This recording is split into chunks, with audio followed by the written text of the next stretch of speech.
There are several different genres of psalms, and one of the most interesting ones, and maybe one of the more difficult ones to get our minds around in modern America, where we don't have kings, are the royal psalms. There are 10 songs that have been identified as songs of kingship, and these are about the king of Israel, David primarily, but also Solomon and other Judaic kings that would follow him.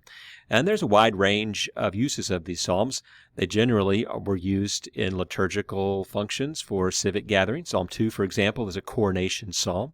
Psalm 18, a victory song. Psalms 20 and 21 were a pair of psalms, 20 before the battle, a prayer, and Psalm 21, a song of victory after the battle. Psalm 45 is a wedding song, probably for Solomon's wedding or one of his weddings. Psalm 72 is a psalm by Solomon, and it describes just the glory of his reign and speaks of one who is greater than Solomon to come. Psalm 101 is a psalm that is a pledge of loyalty, that the promises that a king would make to his subjects. Psalm 110 is a fascinating look at the king as priest, as well as a victorious leader in battle. Psalm 132 is the story of David bringing the Ark of the Covenant up to Jerusalem and predictions about his descendants remaining on the throne forever.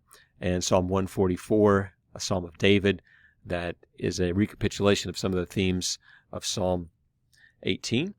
And curiously, it is also the double numerically of Psalm 72. As you can see that these psalms are just scattered throughout the entire book of Psalms. They sort of serve as frames and anchors for various divisions of the book, and we'll see that as we explore the arrangement of the psalms later on. Now, these psalms are primarily about David and Solomon and future Judaic kings, but at some point that Davidic line was cut off and its future was in question.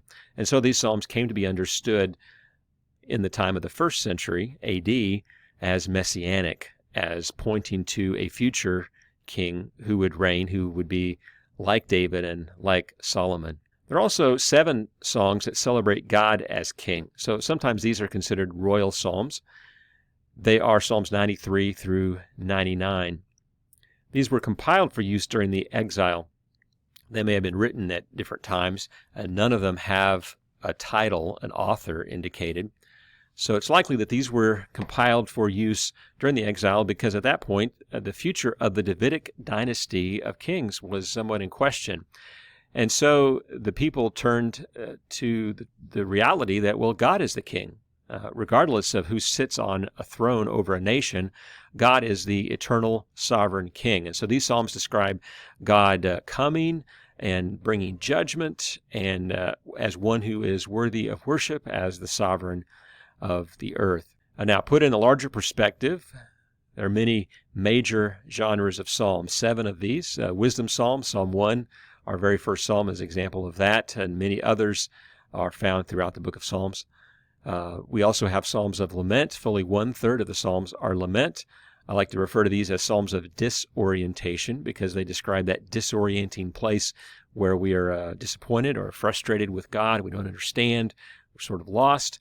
And then we have psalms of orientation, these hymns that are anchored at various points throughout the book of Psalms to draw us back to ultimate reality and truth and to reorient us back towards God. We have psalms of confidence and trust, like Psalm 16, psalms of thanksgiving, as well as songs of Zion, which are expressions of desire to meet with God and experience His presence. Initially, that would be at the tabernacle or the temple, and later these songs also point us to Jesus, where we meet with God. But there are also a few other categories like Torah psalms, penitential psalms, imprecatory psalms, but these are the major 7 categories. Now, to understand the royal psalms, we need to put them in their context, and that means we need to have some understanding of Israel's history. So I've got a timeline here of 2,000 years of history, beginning with the patriarchs, Abraham, Isaac, and Jacob, and then another major event, the Exodus, traditionally dated at 1446 BC. Another landmark year, 970, the construction of the temple, and then 400 years later, roughly, the destruction of the temple by the Babylonians. And then 70 years after that, the return from the exile in Babylon and the rebuilding of the temple, what we call the Second Temple. In there, you have two significant periods in Israel's history that were quite formative. The 400 years where they sojourned in Egypt, and many of those years in captivity, enslaved, corresponding to the 70 years of captivity in Babylon.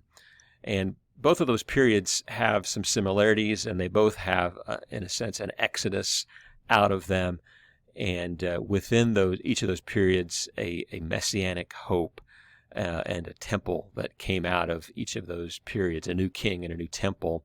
So there'll be some correspondence between those eras. And then as far as a couple key individuals, of course, David and Solomon, these two great kings, and also when it comes to the Psalms in particular, David, author of almost half the Psalms. Now, notice during the time of Christ, I have there the messianic hope. For there hadn't been a king like David or Solomon for some time.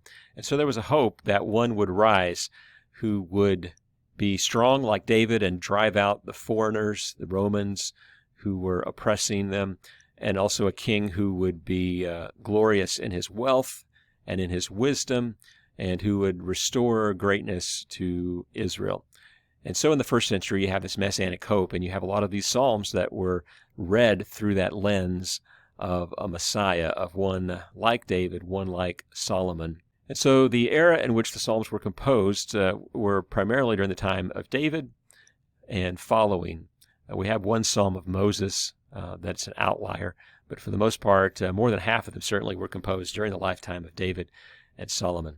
Now, to understand these royal psalms, we need to understand the role of the king in the ancient Near East. And this is true not only of Israel, but also true of the nations around her as well. On the one hand, the king served as God's representative and agent on earth. In other words, Yahweh expressed his rule through his king. Now, David demonstrated God's power in subduing the nations around him. David was a warrior, and he conquered nations and formed buffers around the land so that the people could ultimately live in peace during the reign of Solomon. Solomon, on the other hand, demonstrated God's glory in his wealth and his peace. In fact, his name means peace, shalom or shlomo in Hebrew. He ushered in this 40-year period of peace and prosperity. And he was also known for his judgments, for his wisdom, right? That's the one thing that he asked for above all else, for wisdom. And Solomon, of course, was the author of many of the Proverbs demonstrating his wisdom. So God functioned through the king. On the other hand, the people had a representative before God in the king, and this is more of a priestly role. Now, there was a priestly class. There were Levites who were designated to be worship leaders for the people and represent them before God. But David and Solomon also both stepped into that role. David brought the Ark of the Covenant up to Jerusalem. He very famously led that worship experience and did all the planning and preparation for it. Likewise, Solomon, even though he wasn't a priest, offered the dedicatory prayer at the dedication of the temple and oversaw the construction of the temple. So both of these were very strong priestly roles, even though David and Solomon were not by birth designated as priests. And so they served in this dual role as king and as a priest. This is illustrated by the geography of Jerusalem. As you can see here, we have the city of David. This is where the people lived within a walled city. You have the Temple Mound up here, and then in between you have the palace. And so the king was placed in between God, the temple, and the people in the city of David. You see this as well in this aerial view of Jerusalem today. Here is the city of David in red. It slopes upward, so the highest point here would have been David's palace, and then further up the hill to the Temple Mount. So in order for the people to get to God, they had to go through the king, sort of figuratively there in geography, and God mediated his rule to the people through the king. So in summary, the king served as God's representative and agent on earth. He projected God's power and brought security to the people. He displayed the splendor and glory of God, the beauty and the majesty, the pomp and circumstance. All of that was part of the king's role, and he represented God in that way. He also dispensed wisdom and judgment. He was the ultimate supreme court, if you will, on earth, executing judgment. On the other hand, the king represented the people to God. He was their mediator. He served as a priestly worship leader. David himself served as a writer of psalms, of liturgy, and was the chief administrator of worship. David, in First Chronicles, it describes the administration of his worship and the legions of Levites, of songwriters, worship leaders, musicians, and David seemed to take charge of all of that and to step into this priestly role. So the king was not just the king in the traditional sense, but he was also a priest. And this priest king would become a type of the priest king to come, that is, Jesus. In fact, one of Jesus' titles for himself was one greater than Solomon. And of course, he was seen and identified in the Gospels as the son of David.